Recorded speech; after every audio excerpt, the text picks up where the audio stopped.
Hi எல்லாருக்கும் வணக்கம். நான் last week Bigg Boss season 8க்கு போயிருந்தேன்.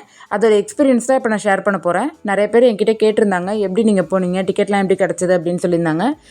அதை பற்றி நம்ம வீடியோக்குள்ளார போய் தெரிஞ்சுக்கலாம் வாங்க. இந்த வீடியோவில் நம்ம 2 விஷயத்தை பற்றி பேசலாங்க. ஒன்று விஜய் சேதுபதி சார் பெஸ்ட்டா இல்லை கமல் சார் பெஸ்ட்டா அப்படின்றத பற்றி நம்ம பேசலாம். இன்னொன்று பார்த்தீங்கன்னா பிக் பாஸ்ன்றது ஃபேக்கா இல்லை ரியலா அப்படின்றத பற்றியும் நம்ம பேசலாம். நான் கமல் சார் ஷோ பண்ணிகிட்ருக்கப்பையும் நான் போய் லைவ் ஷோ அட்டன் பண்ணியிருக்கேன். இப்போது விஜய் சேதுபதி சார் பண்ணதையும் நான் இப்போ போய் பார்த்துட்டு வந்தேன். எனக்கு யார் பெஸ்ட்டுன்னு தோணுதுன்னா விஜய் சேதுபதி சார் தான் எனக்கு பெஸ்ட்டுன்னு தோணுது. ஏன்னா அவ்வளோ லைவ்லியாகவும் ரொம்ப ஒரு ஃபன்னாகவும் என்டர்டெயின்மெண்ட்டாகவும் இருந்தது.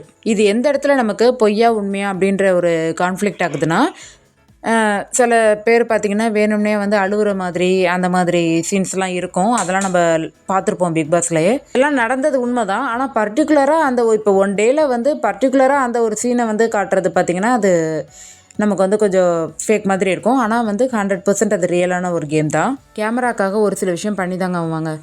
எந்த இடத்துல நின்று பேசணும், அதுக்கப்புறம் மக்கள்கிட்ட என்னென்ன பேசணும், இது எல்லாமே ஒரு பிளான்டாக தான் இருக்கும். ஆனாலும் பார்த்திங்கன்னா விஜய் சேதுபதி சார் தான் எனக்கு பிடிச்சிருந்தது. ஏன்னா ஒரு ரொம்ப ஒரு யதார்த்தமாக இருந்தது. அவர் கேமராக்காக பேசுகிறாரு அப்படின்னே நம்மளால் சொல்ல முடியாது. ரொம்ப ஒரு யதார்த்தமாக பேசினார். இப்போது நான் லாஸ்ட் வீக் எபிசோடு போய் பார்த்துட்டு வந்தேன். அன்னைக்கான எக்ஸ்பீரியன்ஸை நான் சொல்கிறேன். இந்த பிக் பாஸை நீங்கள் லைவ் ஷோ அட்டன் பண்ணணுன்னா கண்டிப்பாக நமக்கு யாராவது தெரிஞ்சவங்க இருந்தால் மட்டும்தான் இது ஒரு பாசிபிளாக இருக்கும். மற்றபடி எந்த பைசாவும் நம்ம பே பண்ணணும்னு தேவையே கிடையாது. ஃபுட்டுலேருந்து எல்லாமே அவங்க கொடுக்குறாங்க. இப்போது சாட்டர்டே ஷோ, சண்டே ஷோ ரெண்டுமே சேர்த்து ஒரே நாள் தான் நடக்குது. சாட்டர்டே மார்னிங் சாட்டர்டே ஷோ பண்ணுறாங்க. அதே மாதிரி சாட்டர்டே ஈவினிங் பார்த்திங்கன்னா சண்டே ஷோ ஷூட் பண்ணிடுறாங்க. இடையில லஞ்ச்லேருந்து நைட்டு டின்னர்லேருந்து எல்லாமே பக்காவாக அவங்க சூப்பராக ப்ரொவைட் பண்ணுறாங்க. அதே மாதிரி சாப்பாட்டில் எந்த ஒரு குறையுமே சொல்ல முடியாது. எல்லாமே நல்லா பண்ணியிருக்காங்க. மெயினாக இங்கே பார்த்தீங்கன்னா செல்ஃபோன் நம்ம சுத்தமாக எடுத்துகிட்டே போக முடியாது. அந்த பிக் பாஸ் அந்த இவிபி உள்ளார நம்ம எடுத்துகிட்டு போகலாம். மற்றபடி பார்த்திங்கன்னா உள்ளே அந்த பிக் பாஸ் ஷோ நடக்குது பார்த்திங்களா, அந்த இடத்துல செல்ஃபோன் நாட் அலோடு. ஸ்ட்ரிக்டாக அதை பிடுங்கி வச்சுறாங்க. செல்ஃபோனு, ஸ்மார்ட் வாட்ச்சு, தண்ணி பாட்டில் கூட அலோடு இல்லைன்னு சொல்லி அதையும் பிடுங்கி வச்சுட்டாங்கங்க. தண்ணி பாட்டில், ஃப்ளாஸ்க்கு எதுவுமே கிடையாது. ஹேண்ட்பேக்கு, பர்ஸ் மட்டும் நம்ம கையில் வச்சுக்கலாம். மற்றபடி வேறு எதுவுமே அலோட் கிடையாது. நீங்கள் நார்மல் வாட்ச் கட்டியிருந்தாங்கன்னா உள்ளே எடுத்துகிட்டு போகலாம். ஸ்மார்ட் வாட்சாக இருந்தால் கண்டிப்பாக பிடுங்கி வச்சிடுறாங்க. நம்ம பாட்டுக்கு மொபைல் ஃபோனோ இல்லை ஸ்மார்ட் வாட்சோ எடுத்துகிட்டு போயிட்டு அங்கே ஏதாவது ஷூட் பண்ணிட்டோம்னா அந்த ஷோவோட சுவாரஸ்யம் போய்டும்ல. அதனால தான் அவங்க இப்படி பண்ணுறாங்க. ஸோ அதுக்கு மக்களும் நம்ம கோஆப்ரேட் பண்ணோம்னா ரொம்ப ஒரு ஸ்மூத்தாக முடிஞ்சிடும். உள்ள என்ட்ரன்ஸ் உள்ளாரே நம்ம போகிறப்ப கையில் ஒரு பேண்டு மாதிரி நமக்கு போட்டு விட்டுறாங்க. அந்த பேண்டு டேமேஜ் ஆனால் கூட அதை நம்ம கையில் தான் வச்சுக்கணும். அது இல்லைன்னா திரும்ப இப்போ ரெஸ்ட் ரூம் போகிறதுக்கு வெளியில் வந்தாலோ திரும்ப நம்மளை உள்ளே அலோவ் பண்ண மாட்டாங்க. ஸோ அந்த பேண்டை கண்டிப்பாக பிக் பாஸ் ஷோ முடிகிற வரைக்கும் நம்ம கையில் மாட்டியிருக்கணும், இல்லை அட்லீஸ்ட் கையிலையாவது வச்சுருக்கணும். நிறைய மக்கள் அந்த சுச்சுவேஷனை புரிஞ்சுக்காமல் நிறைய பேர் சண்டை போடுறாங்கங்க. இந்த மாதிரி ஏன் என்னை உள்ளே அனுப்பலை, என்னை ஃபஸ்ட்டு ஏன் உள்ளே அனுப்பலை அப்படின்லாம் சண்டை போடுறாங்க. ஆனால் அதெல்லாம் தேவையில்லை. நம்ம பொறுமையாக இருந்தோன்னா கண்டிப்பாக எல்லாரையுமே அவங்க உள்ளே அலோவ் பண்ணுறாங்க. நம்ம ஏதாவது தகராறு பண்ணோம்னா, ஏதாவது வாக்குவாதம் வச்சுக்கிட்டா தான் அவங்க வேறு மாதிரி பேசுகிறாங்களே தவிர மற்றபடி ரொம்ப ஒரு ஜென்யூனாக தான் ட்ரீட் பண்ணாங்க எல்லாரையுமே. நாங்கள் போயிருந்தது பார்த்திங்கன்னா சண்டே ஷோ மட்டும்தான் கேட்டு போயிருந்தோம். எங்களை 4 மணிக்கு வர சொல்லியிருந்தாங்க. 5:30 மணிக்கு தான் உள்ளேயே கேட்டு ஓப்பன் பண்ணாங்க. அதுக்கப்புறம் ஷோ ஸ்டார்ட் ஆனது பார்த்திங்கன்னா 6 மணிக்கு ஸ்டார்ட் ஆச்சு. கரெக்டாக விஜய் சேதுபதி சார் உள்ளே வரப்போ 6 o'clock ஆச்சு.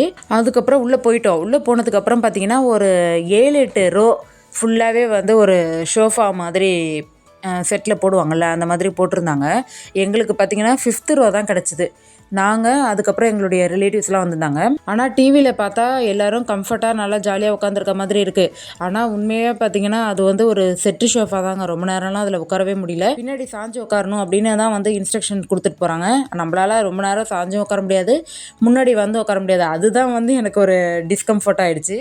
நம்ம டிவியில் அகம் டிவின்னு சொல்லிட்டு காட்டுவாங்கள்ல, அதே தாங்க அங்கே லைவ்லேயும் நடந்தது. அகம் டிவின்னு சொல்லிட்டு நம்ம பார்க்குறப்போ பார்த்திங்கன்னா அது நமக்கு லெஃப்ட் சைடில் தான் இருக்குது டிவி. ஃபுல்லாகவே நம்ம வெப்சைட்லேயே பார்த்துட்ருக்கப்போ கண்டிப்பாக அந்த ஷோ முடிஞ்சு நம்ம வெளில வர்றப்ப கழுத்து ஒரு பக்கம் நமக்கு சுலுக்கிக்கிற மாதிரி ஒரு ஃபீலிங்காகவே இருந்தது. ஆனால் இந்த ஷோ பார்த்திங்கன்னா நல்ல ஒரு லைவ்லியாக இருந்தது. நமக்கு வந்து தியேட்டரில் போய் எப்படி உட்காந்து நம்ம பார்ப்போம் அதே மாதிரியே இருந்தது. அதுக்கப்புறம் பார்த்திங்கன்னா பிரேக் இப்போ டிவிலேயே நம்ம பார்த்தோன்னா 1 மணி நேரத்துக்கு 4 பிரேக் விடுறாங்க. அதே மாதிரி தான் லைவாகவும் நடந்தது. பிரேக்கும் பார்த்திங்கன்னா ரொம்ப ஸ்மார்ட்டாக அவர் வந்து ரொம்ப நேரம் ஒரு 15 நிமிஷம் 20 நிமிஷம்லாம் பிரேக் விடவே இல்லை. கரெக்டாக ஒரு 5லேருந்து ஒரு 8 நிமிஷம் தாங்க பிரேக் விட்டாங்க. திரும்ப அதுக்குள்ளே அவர் வந்து உள்ளே என்ட்ரி ஆகிட்டார். ரொம்பவே சூப்பராக இருந்தது இதெல்லாமே. அவர் ஒவ்வொரு பிரேக்குக்கு போயிட்டு உள்ளே வரப்போயும் நல்ல ஒரு வைபாக இருந்தது. மக்கள் எல்லாருமே கத்துறதா இருக்கட்டும், விசில் அடிக்கிறதா இருக்கட்டும், எல்லாமே நல்ல ஒரு வைபாக இருந்தது. ரொம்ப ஒரு வரப்போறாரு அப்படின்ற ஒரு ஹாப்பினஸ் தான் இருந்தது. உண்மையாகவே நான் விஜய் சேதுபதி சார் பார்க்குறதுக்கு தான் நான் அங்கே பிக் பாஸ்க்கே மெயினாக போனது. பரவாயில்ல, நான் இவ்வளோ தூரம் வந்து எதிர்பார்க்கல. அவர் வந்து உண்மையாகவே மக்கள்கிட்டையும் நல்லா லைவ்லியாக இன்ட்ராக்ட் பண்ணுறாரு. பட் அந்த 1 மணி நேரத்துலையே வந்து எல்லாத்தையுமே காட்ட முடியாதுல்ல. அதனால பிக் பாஸில் பார்த்திங்கன்னா மெயினானது எதுவோ அதை மட்டும் தான் போடுறாங்க. மற்றது எல்லாத்தையுமே எடிட் பண்ணி தூக்கிடுறாங்க. ஆனால் லைவில் பார்க்குறப்போ நமக்கு வந்து ஒரு சாட்டிஸ்ஃபையாக இருந்தது. லாஸ்ட்டு பிரேக் மட்டும்தான் ஒரு 10-15 நிமிஷத்துக்கு மேலே டைம் ஆச்சு. ஏன்னா அந்த டைம் வந்து எலிமினேஷன் ப்ராசஸ் நடந்தது. ஸோ அது பிக் பாஸ் வீட்டுக்குள்ளார வந்து அந்த எலிமினேஷன் ப்ராசஸ்லாம் முடிஞ்சுட்டு அந்த கண்டஸ்டன்ட் வெளில வருவாங்கள்ல, அதனால் நமக்கு வந்து லாஸ்ட் பிரேக் மட்டும் ரொம்ப நேரம் எடுத்துக்கிட்ட மாதிரி இருந்தது. எப்படியும் ஒரு 15லேருந்து 20 நிமிஷம் ஆகிருக்கும். அதுக்கப்புறம் பார்த்திங்கன்னா ஒவ்வொரு பிரேக்குக்கும் 4 பிரேக் விடுறாங்கன்னு சொன்னேன்ல, அந்த ஒவ்வொரு பிரேக்குக்கும் பார்த்திங்கன்னா நம்ம ஒரு 7-8 ரோ உட்காந்துருக்கோம்ல, லாஸ்ட் ரோவில் உள்ளவங்கள வந்து ஃப்ரண்ட்லேயும் ஃப்ரண்ட் ரோவில் உள்ளவங்கள லாஸ்ட்லேயும் அந்த மாதிரி வந்து ஸ்டஃபில் பண்ணிகிட்டே இருக்காங்க. அது உண்மையாகவே வேறு லெவலில் இருந்தது. ஏன்னா எல்லாருமே வந்து அவரை முன்னாடி கிட்டக்க பார்க்குறதுக்கு வந்து ஆசைப்படுவாங்க. அதுக்குன்னே நிறைய பேர் இப்போ என்ன மாதிரி ஆளெல்லாம் அதுக்குன்னே போனவங்க, விஜய் சேதுபதி சாரை பார்க்கணும் அப்படின்றதுக்காகவே போனவங்க. ஸோ அந்த மாதிரி ஒவ்வொரு பிரேக்குக்கும் வந்து மக்களை வந்து மாற்றிக்கிட்டே இருந்தாங்க. எல்லாருமே வந்து தெரிகிற மாதிரி இருந்தது. நம்ம வந்து 4வது ரோ 5வது ரோ 6வது ரோலாம் இருக்கப்போ பார்த்திங்கன்னா அந்த கேமரா வந்து பேக் சைடு தான் கவர் பண்ணுறாங்க. ஸோ நம்ம நம்மளுடைய ஃபேஸ் வந்து எங்கே நல்லா தெரியும்னா, ஃபஸ்ட்டு ரோவில் இருந்திங்கன்னா செம்மையாக தெரியும். ஃபஸ்ட்டு, செகண்டு, தேர்டு இந்த 3 ரோவில் நம்ம உட்காந்துருந்தோம்னா கண்டிப்பாக நம்மளுடைய ஃபேஸ் வந்து நல்லா தெரியும். கொஞ்சம் டிஃப்ரெண்ட்டாக ட்ரெஸ்ஸிங் சென்ஸ்லாம் நல்லா இருந்து நல்லா கொஞ்சம் மேக்கப்லாம் போட்டுட்டு நல்லா போயிருந்தோன்னா அவங்கள வந்து 2-3 தடவை கூட நம்ம காட்டுறாங்க. டிவிலேயே அதை நம்மளால் பார்க்க முடியுது. 6 o'clock ஸ்டார்ட் ஆச்சு. 10:15 தான் முடிஞ்சுது ஷோ. 10:15 அப்புறம் எல்லாேருக்கும் டின்னர் டோக்கன் கொடுத்தாங்க. போயிட்டு எல்லோரும் சாப்பிட்டுட்டு நாங்கள் கிளம்பிட்டோம். முன்னாடிலாம் கமல் சார் இருக்கப்போ பார்த்திங்கன்னா அந்த பிக் பாஸ் அந்த என்ட்ரன்ஸ்லேயே வந்து பேனர்லாம் இருக்கும். அதிலலாம் போய் நின்றுட்டு ஃபோட்டோலாம் எடுத்திருக்கோம். ஆனால் இப்போ பார்த்திங்கன்னா அப்படியே எங்கே பார்த்தாலும் செக்யூரிட்டியெல்லாம் நிற்கிறாங்க. யாராவது ஃபோன் கையில் வச்சுருந்தாங்கன்னா உடனே வந்து சொல்லிடுறாங்க, ஃபோட்டோ எடுக்கக்கூடாது, வீடியோ எடுக்கக்கூடாது அப்படின்னு வந்து நம்மக்கிட்ட சொல்லிடுறாங்க. இருந்தாலும் நாங்கள் தெரியாமல் கொஞ்சம் எடுத்தோன்னு வச்சுக்கோங்களேன். நாங்கள் வந்து பைக்கில் அப்படியே மூவ் ஆகிட்டு இருக்கப்போ அப்படியே நைஸாக வந்து கேமராவில் ஷூட் பண்ணதான் அதான் இப்படி இருக்குது. நம்மளும் பிக் பாஸ் போயிருக்கோம், விஜய் சேதுபதி சாரெல்லாம் பார்த்துருக்கோம் அப்படின்ற ஒரு மெமரிஸ்க்காக தான் இந்த வீடியோவே நாங்கள் ஷூட் பண்ணோம். சரி, ஓகேங்க. இப்போ நம்ம வேர்டிக்ட் பார்க்கலாமா? கமல் சார் பெஸ்ட்டாக, விஜய் சேதுபதி சார் பெஸ்ட்டான்னு கேட்டிங்கன்னா விஜய் சேதுபதி சார் தான் பெஸ்ட்டுன்னு நான் சொல்லுவேன். லைவ் ஷோ பார்த்ததுனால நான் சொல்கிறேன். செகண்டு பார்த்திங்கன்னா இதில் நீங்கள் என்ஜாய் பண்ணிங்களா இல்லையா அப்படின்னு கேட்டிங்கன்னா கண்டிப்பாக 100% நான் வந்து என்ஜாய் பண்ணேன். என்ன தான் நமக்கு கழுத்து வலி எல்லா வலியும் வந்தாலும் 100% நான் வந்து என்ஜாய் பண்ணேன். தேர்டு பார்த்திங்கன்னா இது ஃபேக்காக ரியலா, பிக் பாஸ் ஷோ பிக் பாஸ்ன்றது ஃபேக்காக ரியலா அப்படின்னு கேட்டிங்கன்னா கண்டிப்பாக 100% ரியல் தாங்க. எனக்கு பார்க்குறப்போ இது ரியலாக தான் தோணுச்சு. சில பேருக்கு இது ஸ்கிரிப்டடாக இருக்குமோன்னுலாம் டவுட் இருக்கும். ஸ்கிரிப்டட்லாம் கிடையவே கிடையாது, ரியலாக தான் பண்ணுறாங்க எல்லாமே.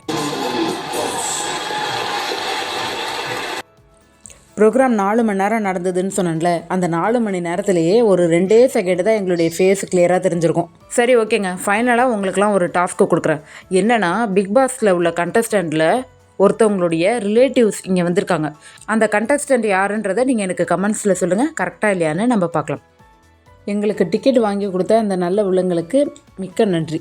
நீங்கள் யாராவது பிக் பாஸ் போயிருக்கீங்களா, லைவ் ஷோ அட்டன் பண்ணியிருக்கீங்களா அப்படின்றதையும் நீங்கள் வந்து கமெண்ட் செக்ஷனில் சொல்லுங்கள். நானும் தெரிஞ்சுக்கிறேன். தேங்க்யூ.